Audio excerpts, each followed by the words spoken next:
estou de volta com a Arena Sport TV, vamos falar agora do ano de 2012 do Corinthians, o ano mágico do Corinthians em 2012, né? Campeão da Libertadores, campeão mundial interclubes, mas o ano começa no Campeonato Paulista, e como o Marco Antônio estava falando um pouquinho antes aqui da gente sair para o bloco, mudou a história do futuro do Corinthians, né? Aquele jogo contra a Ponte Preta, o Corinthians é eliminado no Campeonato Paulista contra a Ponte Preta, num jogo no Pacaembu, que é derrotado por 2-1 e tem falhas nos gols do Júlio César, Marco Antônio. Diga agora que você queria falar aquela hora que eu acabei não deixando. Não, é que o futebol tem coisas que ninguém imagina, que não adianta planejar. Acidentes acontecem, times são formados durante um campeonato, até numa Copa do Mundo. O Júlio César, que sempre foi um goleiro regular, um goleiro aplicado, que teve grandes momentos, é um ótimo reserva, um ótimo profissional, falhou nesses gols e o Corinthians começou a desconfiar que não tinha o grande goleiro que queria. E começou a buscar, começou a pensar em contratações, testou, e foi encontrar o terceiro reserva, o terceiro goleiro do time, que era o Cássio. O Tite teve também essa ousadia de pegar um goleiro que ninguém conhecia, que mal tinha sentado no banco de reserva, e botou ele no time titular e aconteceu o que aconteceu. O Cássio estreia na Libertadores, né, no jogo contra o Deportivo Táchira, 0-0, já pega muito já, mostrando uma certa estrela, né, Nori? Que goleiro tem que ser bom em momentos decisivos, né? Ele tem muita estrela, o Marco falava isso aqui no intervalo e eu concordo plenamente, é um goleiro muito grande e que intimida o atacante, principalmente naquela hora do cara a cara, né? E bom goleiro, percebe-se tecnicamente, e ele teve à frente dele uma defesa excelente. Isso ajuda também sobremaneira o trabalho do goleiro, eu acho. A defesa do Corinthians na Libertadores foi espetacular. E quem tem mais estrela? Cássio, Sheik ou Romarinho, Marco Antônio? Cássio. Pode ter certeza que o Cássio. O Cássio, mas quem teve no Japão agora, né? O Arnaldo César Coelho estava lá no mesmo hotel que o Corinthians, contou.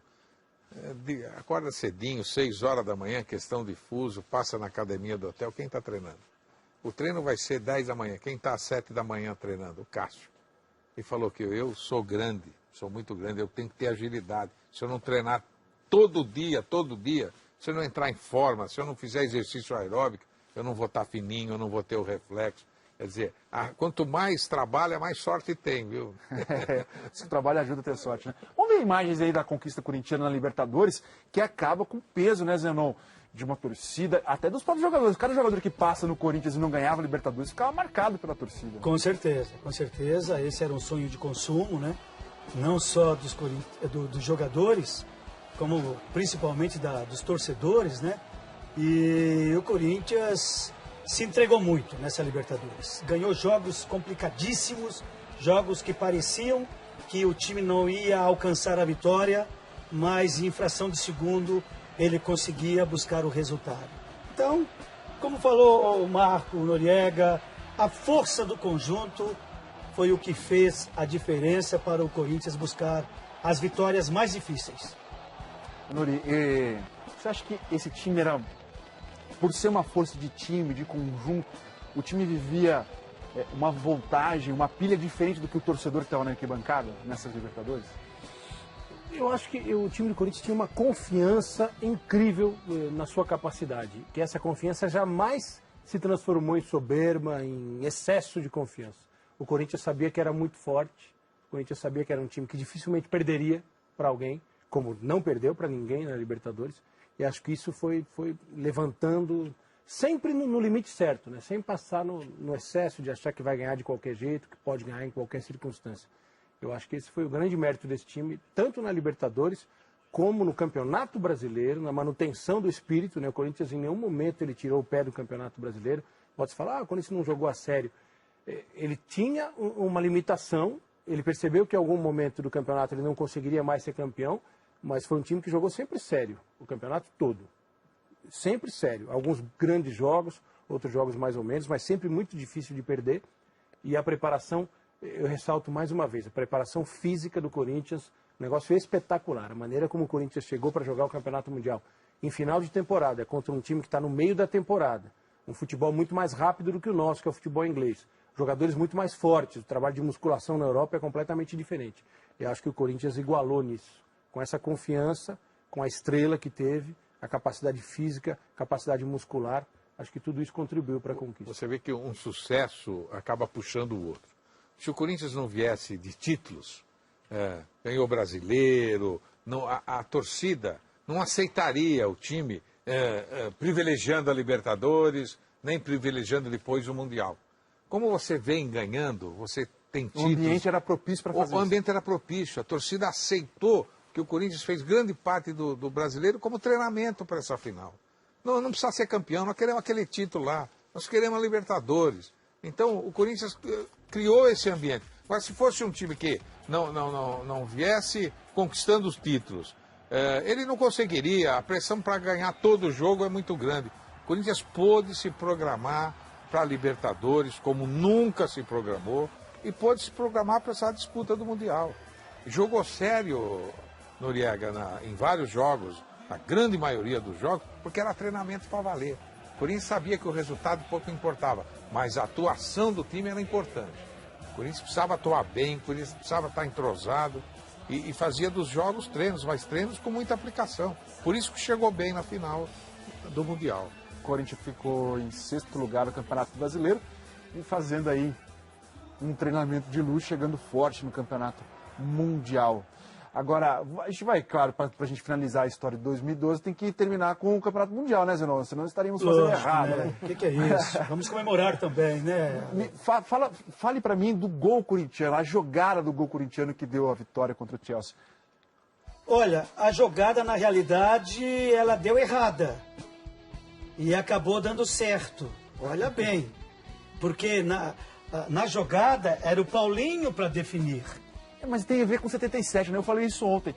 Tem a ver com 77, com 88. 88, gol do Viola? Gol do Viola, que a bola viu Samano. Não, gol é chorado, gol é chorado, gol é chorado. Entendeu? Então, a jogada em si, ela foi muito bem tramada. A letra do Paulinho pro Jorge Henrique foi sensacional. Só que ele cortou pro meio para ele chutar de esquerda. Só que a bola acabou escapando dele. E aí ele tentou ainda dar uma passada para buscar essa bola. Só que o Danilo estava chegando. E aí ele deixou para o Danilo resolver a parada. Né? Nisso houve o quê? Um problema muito grande no sistema defensivo do Chelsea, que eu nunca vi daquilo, que o goleiro que saiu para fazer o desarme da jogada, e não os jogadores responsáveis para fazer o desarme da jogada. Foram 3 jogadores para baixo do gol. Segundo o William, mania de rachão. No Entendeu? Verdade. Então foi o Davi Luiz, o Ramírez e mais o outro lá, que eu nem sei quem é. E o goleiro, o Peter Cech, saiu para fazer o desarme da jogada. Olha como tudo deu certo para o Corinthians. Né? A condução de bola exagerada do Paulinho, para depois definir, com a chegada do Danilo, e não deu para entender aquele comportamento dos 3 jogadores correndo em cima da linha do gol. Foi praticamente, se não me engano, a única ou uma das únicas jogadas que o Davi Luiz perdeu no jogo. Perdeu. Ele vinha jogou muito. Saindo todas, dando bote na hora certa. Nessa, a bola ficou mascada. Mas eu acho que o gol, falando em termos táticos, né? O gol é produto do sistema de jogo do Corinthians. Pela chegada do Paulinho. Pela chegada do Paulinho, que é o jogador que vem de trás, e pela maneira do time jogar, porque o Corinthians não é um time defensivo. Ele foi um time agressivo na marcação. Ele qualquer canto, jogada de canto, o Corinthians chegava com 3 jogadores na bola. E no meio-campo, o Corinthians brigou pela bola. O Corinthians foi agressivo, encurtou espaço e brigava pela bola e saía no contra-ataque. Jogou sem medo. E numa dessas jogadas, o Corinthians chegou ao gol. E depois de fazer o gol, o Corinthians, apesar de ter tomado 2 bolas perigosas que o Cássio defendeu, o Corinthians continua jogando assim. O Corinthians não rifa a bola, o Corinthians toca a bola, procura jogar, não procura em momento algum. E se empenha na marcação no meio-campo. Marco Antônio, o que você espera agora para esse Corinthians campeão mundial, campeão da Libertadores, com dinheiro para 2013? Eu acho que o Corinthians tem que, e parece que é uma tendência pelas notícias que a gente está escutando, está vendo, eu acho que no futebol de hoje você não pode se acomodar.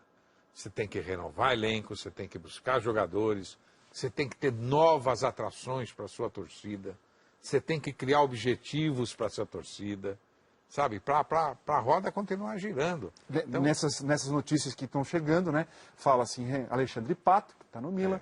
O Renato Augusto praticamente certo, deve anunciar aí na próxima sexta-feira, vindo do Bayer Leverkusen. Não pode parar no tempo, achar que esse time é o grande time do mundo, é o melhor time. Não é, não é. Eu acho que foi uma vitória da superação, a vitória da união, a vitória de um esquema, tudo isso. Agora, para manter isso é quase impossível. Tem que buscar jogador, tem que buscar novos objetivos e para manter a chama acesa.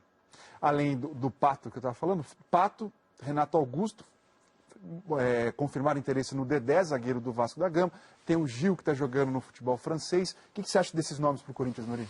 São excelentes nomes. Acho que o time pode ficar ainda mais forte como elenco, tem que mexer em algumas coisas. Lembro daquela conversa que eu jamais esquecerei na vida com Tele Santana e Valdir de Moraes. Rosário, na Argentina. São Paulo na maior fase da história, ganhando tudo. E o Tele falando, um time vencedor não pode se deixar transformar em escravo de jogadores vencedores. Porque o que acontece? O jogador que é médio começa a achar que é bom, o bom começa a achar que é craque, o craque começa a achar que é gênio. Então, tem que ter mexida, tem que oxigenar, como o Marco colocou, e eu acho que o Corinthians tem condições de fazer isso. O Corinthians ainda tem uma dívida muito alta, né, em termos administrativos. Tem que aproveitar esse momento de faturamento histórico aí para equacionar essa situação e continuar sendo uma equipe muito forte. E repito, hoje é a locomotiva do futebol brasileiro. Quem quiser se dar bem tem que olhar o que o Corinthians está fazendo, estudar, e não é vergonha para ninguém aprender com quem está fazendo direito.